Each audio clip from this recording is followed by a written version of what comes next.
accessible. Alors, avant de donner la parole à Andrea, permettez-moi de vous la présenter. Alors, Andrea Kopperberg, elle est spécialiste du développement pédagogique et de l'innovation au Collège John Abbott. Elle forme et elle soutient auprès des enseignants et des enseignantes l'intégration pédagogique des technologies dans la classe. Par exemple, sur la façon d'utiliser un outil particulier ou d'essayer une nouvelle modalité, comme l'apprentissage mixte, l'enseignement en ligne ou l'enseignement comodal. Andrea travaille en étroite collaboration avec les enseignantes et les enseignants à la recherche de stratégies pédagogiques susceptibles d'améliorer l'enseignement et l'apprentissage au John Abbott College. Andrea Kopperberg a reçu le prix Salties Innovator 2021, Salties Best Practices and Pedagogical Innovators Award et le prix Vecteur pédagogique de l'AQPC Performant 2024. Bon webinaire, mesdames, messieurs. Thank you. Je laisse la parole à Andrea. First of all, thanks IQPC and Nicole for contacting me. I'm very happy to be here this morning. Welcome to this webinar. I'm gonna start by sharing my screen and you tell me if you're able to see it. Oui. That's that? Perfect. Okay. So welcome. I'm glad to be here to share with you, to exchange ideas about blended learning and pedagogical and technopedagogical strategies that can be used in our classes. This is the goal for this webinar. We're gonna try to understand a little bit about the blended learning definitions, the different models. We're gonna discuss the benefits and challenges. We're going to explore a little bit about how was the journey here at John Abbott College, and we're going to discover pedagogical strategies needed to design a blended learning course, and we're going to share and exchange experiences.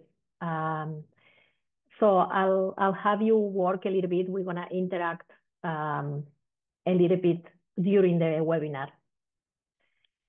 This is the agenda at a glance. So I divided this webinar in 4 sections. Then we're going to introduce ourselves. We're going to talk about blended learning in general. We're going to dive into John Abbott implementation. And then we're going to talk about pedagogical design principles.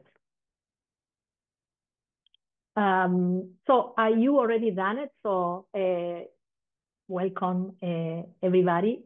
But if you want to put in the chat, if you're currently implemented blended learning in your class or institution, you can do it in the chat.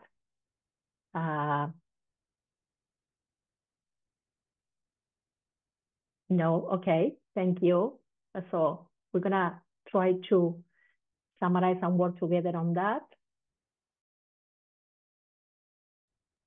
Okay, cool, Michelle. So you're gonna tell us how it's different from your college. Perfect. I'd like to start by sharing a little bit about my background on how I got to work on blended learning. So my background, I studied back home in Argentina, social science communication, and I work as a teacher. And in my last years of my master's, I did an orientation on educational technology. And in those years, I had professors who show us how to implement technology in the classroom from a pedagogical way, and taking the technology as a tool, as a means to enhance the teaching and learning. In 1999, so a long time ago, I took a distance course, an online course about distance learning in Spain. That was my first exposure to online learning.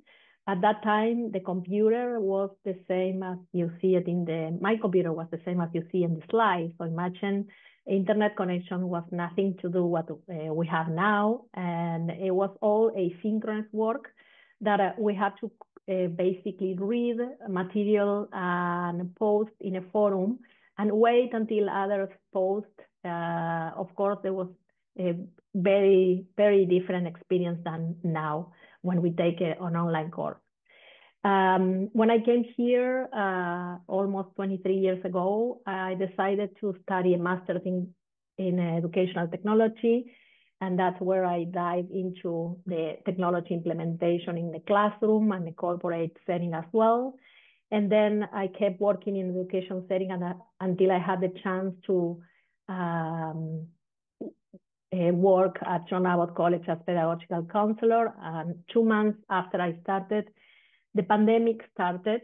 So we had to convert our college to teach remotely. And that's in those years, we learned a lot about implementing online strategies, engaging students in online environments. So when we had to come back to in-person, to teach in person, teachers expressed their interest in doing a blended learning because they didn't want to lose all what we learned from the pandemic. So we try to combine the best of the two worlds, what we learn online and what we have in person. And that's how I ended up working and supporting teachers on this modality. So I'd like to start, as I mentioned before, we're going to talk a little bit about the definitions.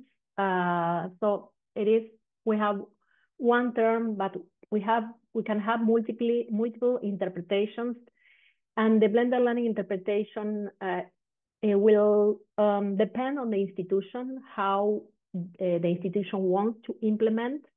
We can say as a general that blended learning is an instructional and pedagogical approach that combines face-to-face and online learning activities. But if you can go over some of the definitions that are there in color, you'll see that it can take different approaches depending what we take into consideration. So some institutions or researchers can take into consideration the time spent in class, sitting in class, and the time the students spend online. The others can focus more on the technology, if it's what type of computer-mediated instruction we use. And others can focus on how the need of have the same teaching methods online for the same students, so in terms of equity. Others, as you see in the blue definition, they put the emphasis on when and where the course will take place. So when the students will be in person. But if you take a look more at the orange, the ones that are in orange, they take the focus, they put the focus on the pedagogical integration. So they see blended learning as an opportunity to redesign how we approach teaching and learning in a ways that we can benefit the students, we can enhance students' learning. And to do that, we need to create an organic integration between the online or the asynchronous and the face-to-face approaches. So there is a need of design and plan a blended learning course, and we'll talk more about it as we go.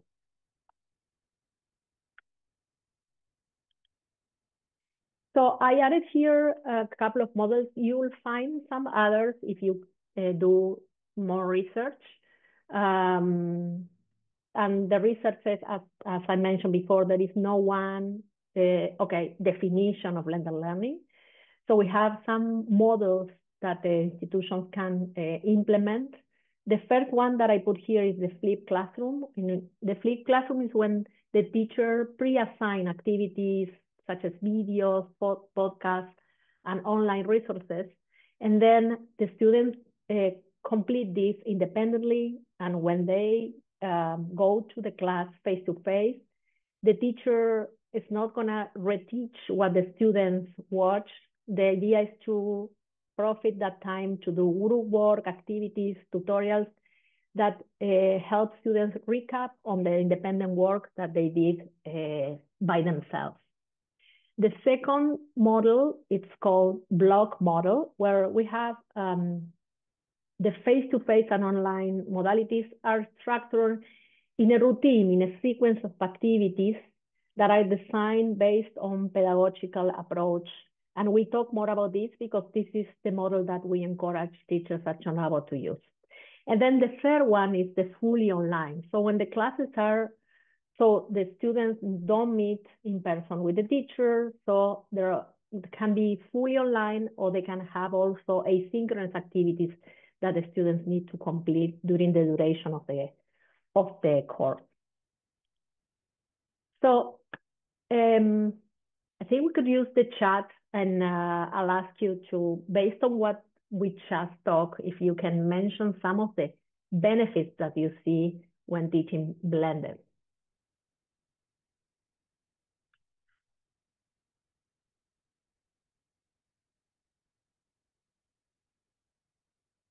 Alors, vous pouvez prendre là, quelques secondes pour répondre à la question de Andrea. Donc,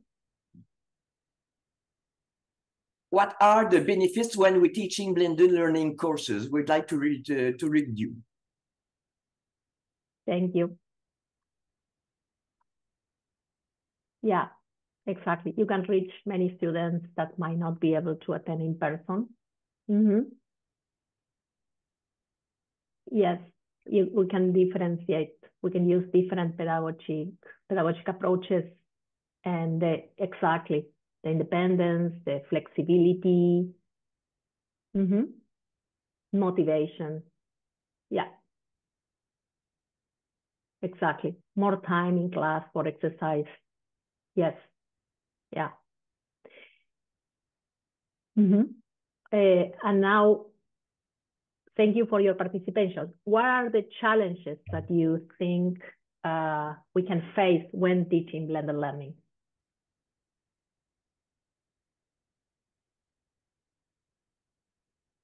La autonomía.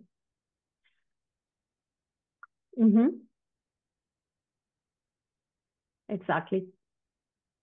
Yeah, motivation.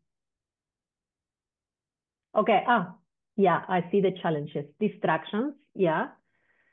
Technology, yeah, how to use technology, we'll see that, yeah. Engagement, yeah, that could be. Using the technology to prepare different classes, the motivation, yeah, exactly. Getting everyone to do the exercise before the class, yeah. Planifier, exactly. So thank you for your collaboration and participation in the chat. Yeah, connection, exactly. As you mentioned, the research shows benefits and challenges on this modality. And the first one you mentioned, that flexibility. So the students can, in an asynchronous period, they can choose when they're gonna complete an assignment, and that gives them time to think, to prepare. And then the other benefit is that the students can be virtual citizenship because they use technology. They need to know how to, let's say, participate in a forum. What are the expectations of the course? Use technology to communicate themselves with the teacher. And also the benefit is that in this environment, when it's well designed, the teacher creates a community, and the students feel like they belong to a community of learners. And that also can increase motivation. The students can be very motivated to do their work on their own, do research, complete the assignments, and that the research says can enhance learning. And as a consequence, it can improve in students' learning outcomes. And of course, if we if we design these activities, we enhance the collaboration and communication skills. On the other side, as some of you mentioned, we have some challenges that have to be with the management skills and responsibilities. So the students, they need to know, they need to remember, they need to organize themselves to see when I'm going to do the asynchronous class, the activities, where is the deadline. So they need to organize themselves. They need to know how to access to technology. So that's one thing that the teacher needs to plan carefully. And one of the things that some of you mentioned, the motivation can be decreased in these blended learning courses because they need to feel motivated to switch from a synchronous class, from an online class to a face-to-face. So they need to manage all this. And they need to have skills for teachers and students to learn how to use the technology, know what are the technology available at the institutions that are supported, at the institutions that they could use, so they can have access very easy to it. The other aspect that sometimes poses a challenge is the design and the scheduling. So some students might feel lost because they don't know when they have to be in class, or when is the asynchronous due date. So it requires a careful planning and design. And if this challenge persists, the student might feel isolated. So those kind of things are what the research shows. And so now I'd like to share with you a little bit how was the implementation on John Abbott and how it's now, because we're still learning about it. So on the left, you'll see the definition that we use at our college. So the course will be delivered in a blended learning format, which involves a percentage of technology-mediated asynchronous lectures and in-person. So basically, the course, the teacher replaced portion of the in-person class with asynchronous activities that can involve technology. And this annotation that you see there is what the students see when they choose to take a blended learning course in the schedule. So when they receive the schedule, every blended learning course will be highlighted, and this annotation will be there, as well as the requirement to have a computer and a reliable internet connection, because they might not need to do group work, and they might need to meet with other students. So they'll have to have this equipment. On the right side, you see a timeline from the implementation that we did at John Abbott. So as I mentioned before the pandemic, we have a couple of teachers trying blended learning, and they made a literature review, and they made recommendations on how we can implement blended learning. And then during the pandemic, I said teachers were interested in applying this modality. So one of the committees at our college, which is called PANT, Pedagogical Uses of New Technology, that is composed by the different groups at the college. So we have ideas represented, faculty, professionals, library. They started working on a blended learning procedure because they saw that we needed guidelines for teachers on how to implement blended learning. And in June 2021, we had the first blended learning procedure approved by the Academic Council. And in winter 2022, we have the first formal implementation of blended learning. And we have 35 teachers trying this modality from different disciplines. And as I mentioned before, it was a way to integrate the best of the two worlds, the online and the in-person. So what is in the blended learning procedure? The learning procedure has a part that describes the process that the teacher needs to follow when they want to teach in a blended learning modality. So teachers can explore this modality up to 2 semesters. And after that, if they like to keep teaching blended, they need to apply for a formal approval of their course outline. As I mentioned, the blended procedure also includes the annotation that we talked about before. And we have a section also about considerations for the course outline. So the asynchronous time that I was talking about, it cannot exceed more than 50%.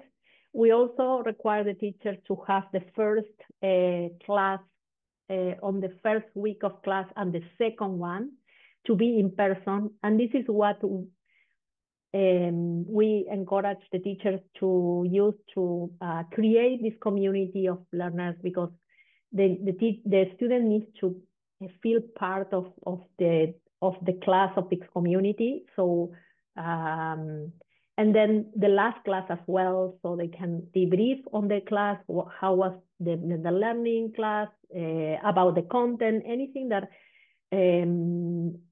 motivates the students to come back and summarize how was the course.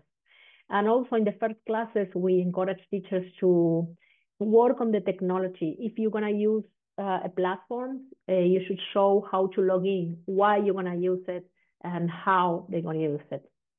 We talk about the design and the scheduling, how important it is. So we ask the teacher to have a clear schedule as an appendix at the end of the course outline. It's like a map where the teacher said, okay, you'll be in class these days, and this portion will be, these days will be asynchronous, and this is what you need to do. The activities that you need to complete for these asynchronous classes. In terms of ponderation, we also recommend the teachers to respect the ponderation for the course, because sometimes what happens is when we have asynchronous assignments, we tend to assign more work, more readings, and we're in danger of creating one course and a half. So even sometimes the teachers can add in brackets how long the activity should last for the students, should take. And they can say to the students, if you spend more time, please let me know. So might be that a lot of students report that, and the teacher needs to make this assignment shorter. In terms of the office hours, we also ask the teachers to be available not only in person, but also online to accommodate this modality.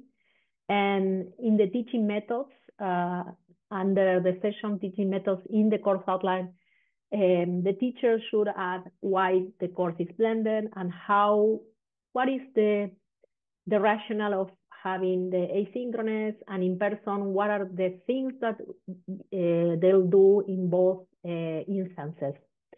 And of course, we ask the teachers to add any technology support that they need. We prepare, you'll see the resources that we prepare for the teachers so they can add it in the course outline, how to contact IT, and if they're going to use any platform, they can add tutorials on that platform so the students know how to access the technology plan for that course.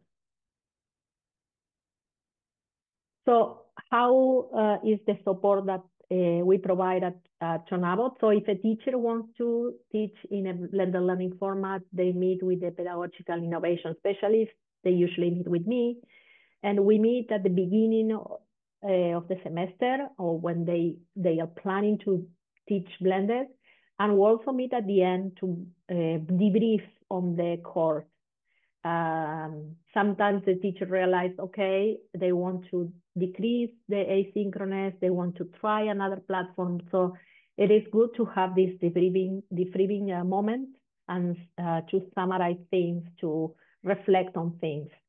We also have a community of practice in teams where we share experiences, resources. At the beginning, we share a lot about this process of application, and I usually create a schedule for the whole semester. So we meet online. We try to meet in person for the end of the semester to debrief on share experiences.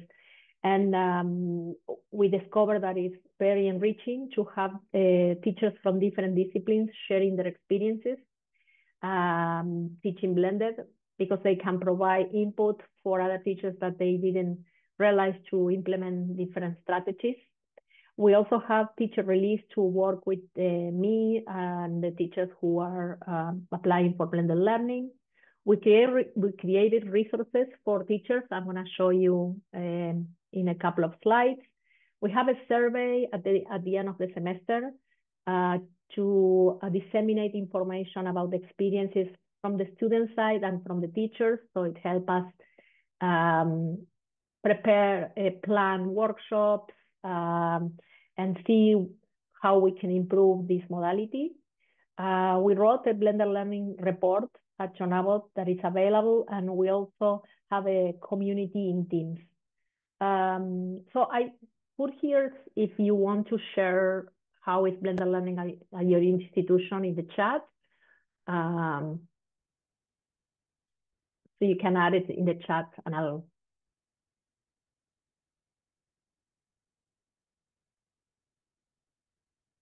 J'aimerais en profiter, Andrea, pour dire qu'il nous reste 30 minutes en tout. Et je sais que tu fais beaucoup de diapositives, alors on pourra voir comment composer avec cela. OK. Merci.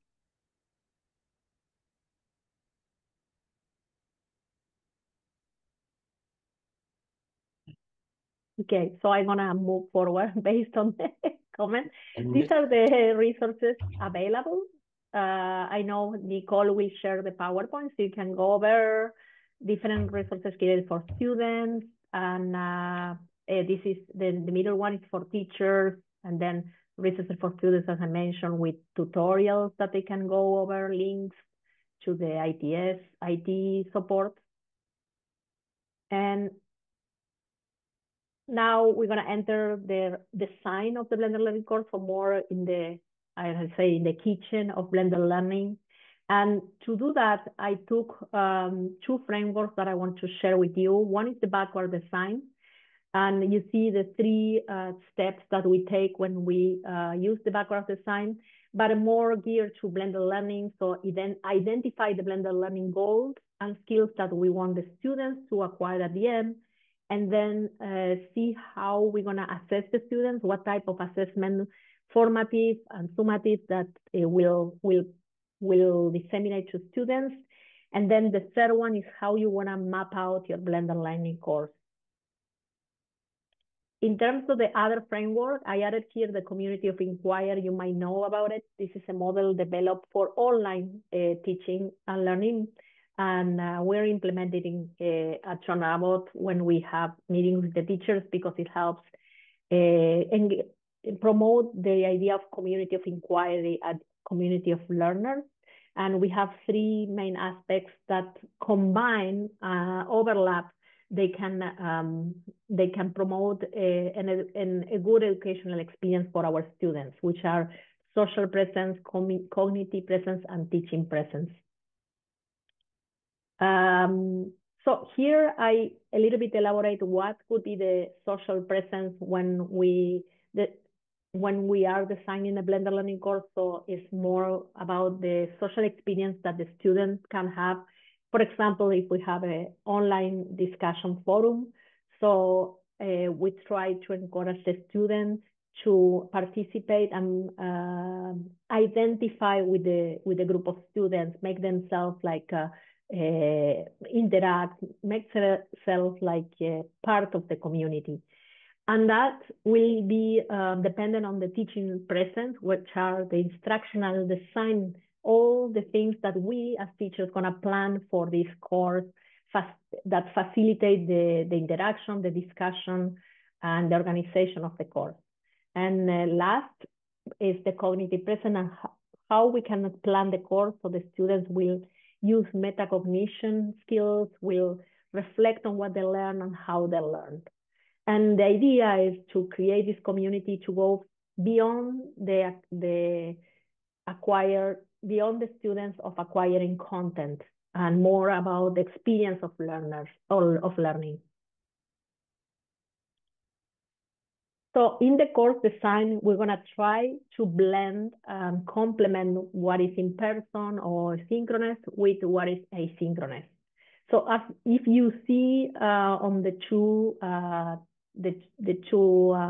the blue and the red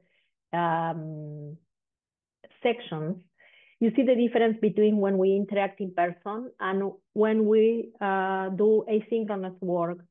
If we meet in person, the relation is more spontaneous, more ephemeral. What I say, well, sometimes everybody then forgets.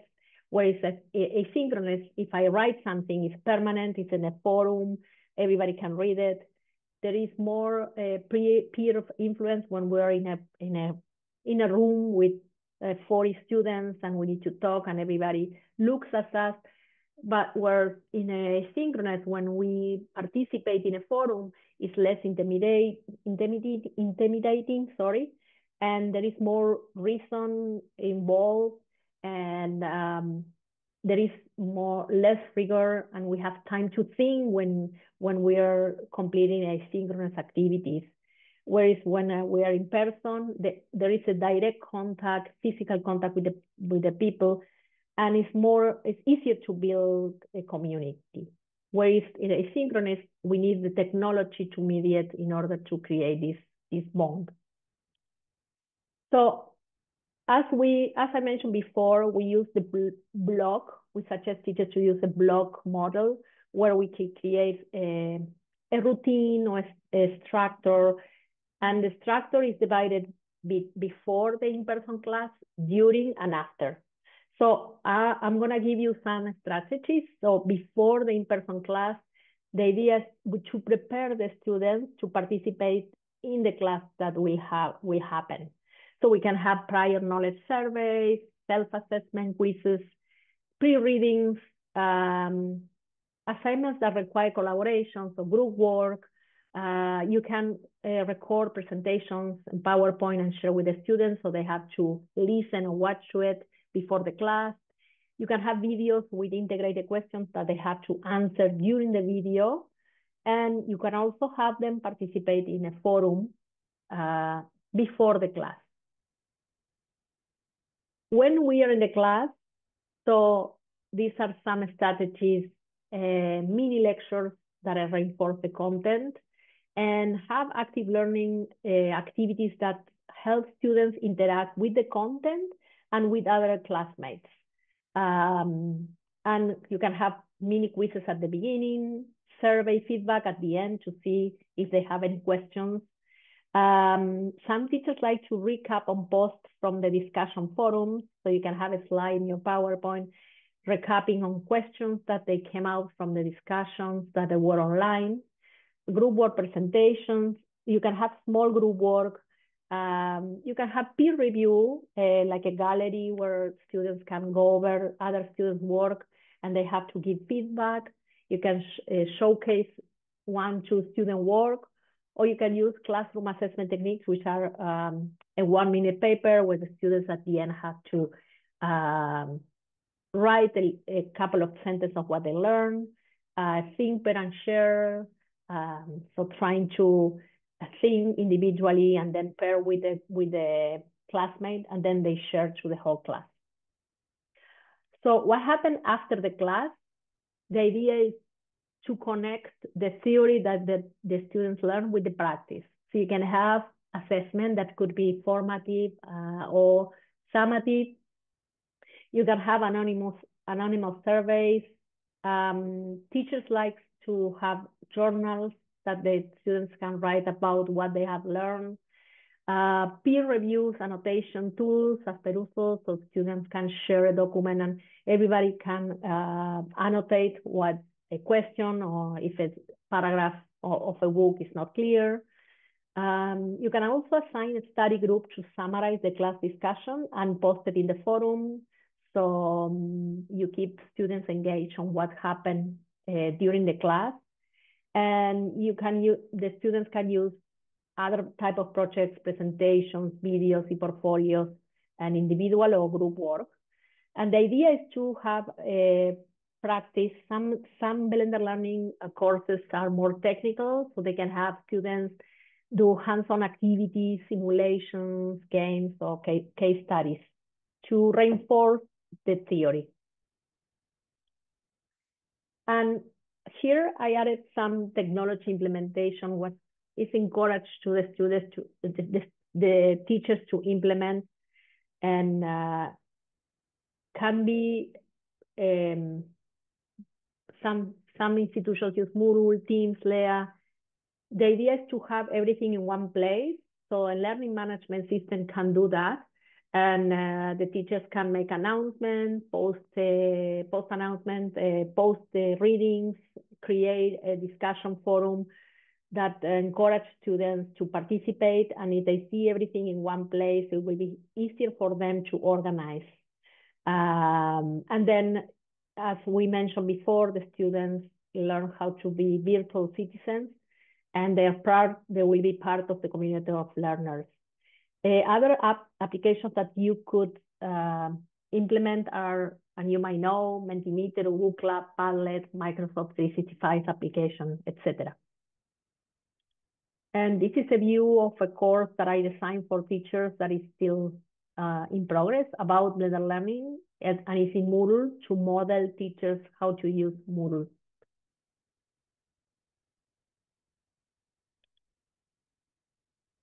So in summary, Blended learning requires a team effort. As I mentioned before, depending on the institution, it takes time to look at the definition, decide how an institution wants to implement. And of course, technology support is key, and as well as teacher and student training and support. I also would say that it needs reflection on course design, teaching practices. So either if you teach for the first time and you teach blended, or if you taught before and you want to redesign your course as blended, it requires a lot of reflection in your pedagogical strategies. But as I always said, step by step. So it is something that is doable, but takes so you can take one step at a time. And it's something that we are always learning. There is nothing like set on stone. We are always learning about this modality. And the idea is to keep reading about it and making sure that we are up to date with the technology and then pedagogy. And our main goal is to get students go with deep approach to learning, making sure that we provide a very clear learning objectives, and they know the way how to accomplish them by planning the assessment tasks.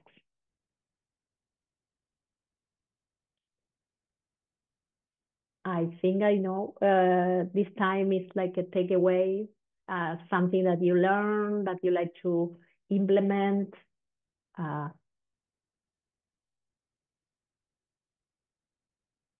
That you like to try in your class.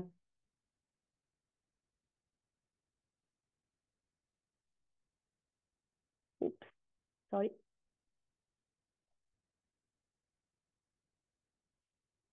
Thank you, Nicole.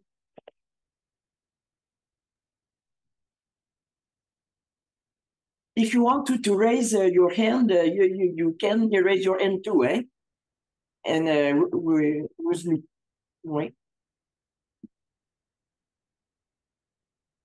If you want to speak, you can raise your hand too.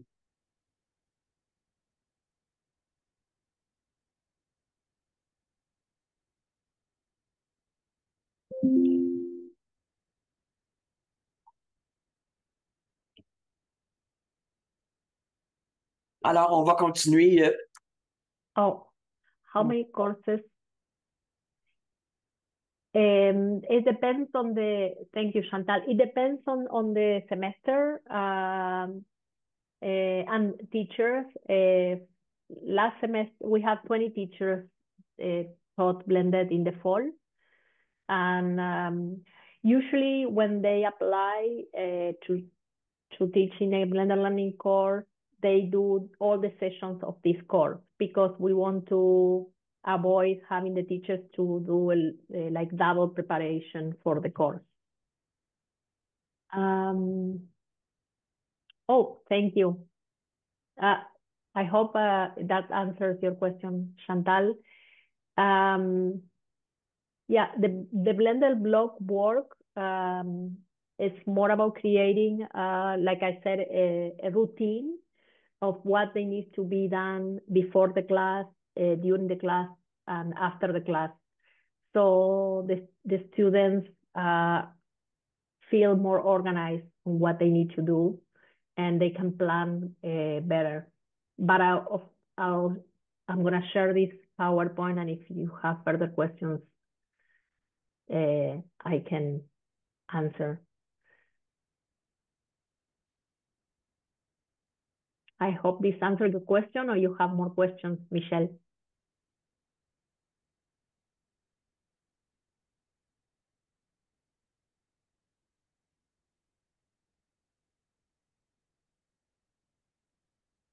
Nous avons des participants et des participantes attentifs.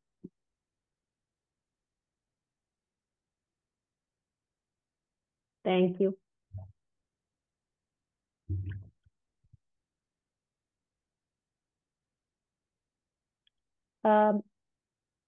So these are a couple of instruction strategies that we try to implement this morning also with you. I like always to model what can be happening in the class in my presentation. So we did a little bit of storytelling. We did an interactivity using the chat. We have time to, I try to give you time to think and share your own thoughts.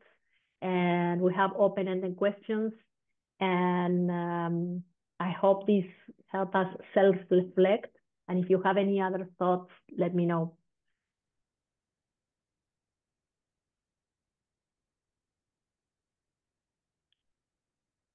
Any more questions? Il n'y a pas de questions dans le module Q et R, mais on peut laisser 2-3 minutes aux personnes pour écrire une question dans le module Q et R si vous désirez avoir des précisions de la part d'Andrea. Vous voulez aussi connaître son opinion sur l'impact de l'apprentissage mixte dans la classe. Je crois que les gens veulent vous remercier tout d'abord, Andrea. Merci. In the presentation, you have a QR code, or you can scan it now and you can see the slides. And it will be in the presentation as well, but this is our coordinates and the team that work with us, my supervisor, Doug and Amanda, and my colleagues. So anything you can, you can contact us. OK. Merci beaucoup, Andrea. Ce fut très instructif et j'en profite pour vous souhaiter de joyeuses fêtes, un peu de repos, s'il vous plaît, à vous et aux participantes et participants. Et quant aux participantes, merci aussi à notre interprète, Alex, et à Jade, notre soutien technique. Alors, joyeuses fêtes tout le monde et merci encore pour le temps que vous avez pris à nous faire cette belle présentation, Andrea. Merci énormément. Merci. À tout à l'heure. Au revoir. Au revoir.